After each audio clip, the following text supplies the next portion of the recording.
السلام علیکم جی، میں ہوں کاشف مغل، ایک نئے پیغام کے ساتھ آپ کی خدمت میں حاضر ہوں۔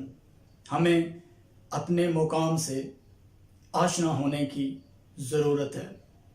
اللہ تعالیٰ نے اس دنیا میں ہر انسان کو اپنا خلیفہ بنا کر بھیجا ہے۔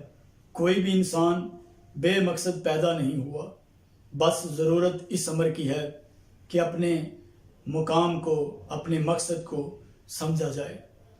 جنگ آزادی میں ناکامی کے بعد مسلمان نا امید ہو گئے اور وہ اپنے مقصد کو بھول کر غلامی کی زندگی گزارنے لگے۔ کوئی انسان تب تک غلام نہیں بن سکتا جب تک اس کا ذہن غلامی کو قبول نہ کر لے، اور مسلمانان ہند کے ذہنوں نے غلامی کو قبول کر لیا تھا، اور اس کا نتیجہ یہ نکلا کہ وہ ابتر حال تک جا پہنچے۔ اقبال ایک درد دل سوز، دور اندیز اور فکر قومیت رکھنے والی شخصیت ہے۔ وہ جب مسلم نوجوانوں کو غفلت کی نیند میں سویا ہوا دیکھتے تو ان کے مستقبل کے لیے پریشانی میں مبتلا ہو جاتے۔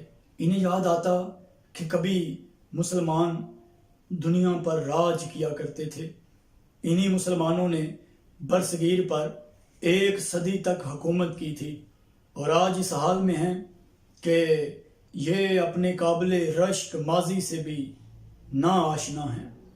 اقبال نے اپنی نظم خطاب با جوانان اسلام میں نوجوانوں کو یاد دلاتے ہوئے کہا، کبھی ہے نوجوان مسلم تدبر بھی کیا تو نے، وہ کیا گردوں تھا تو جس کا ہے ایک ٹوٹا ہوا تارا۔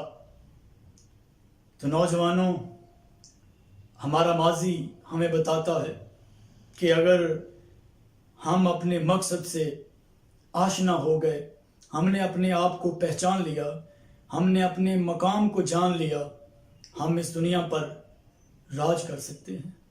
تو اپنے آپ کو جانیے، اپنے آپ کو پہچانیے کہ اللہ نے آپ کو کس لیے پیدا کیا۔ دوبارہ حاضر ہوں گے ایک نئے عنوان کے ساتھ۔ اللہ حافظ۔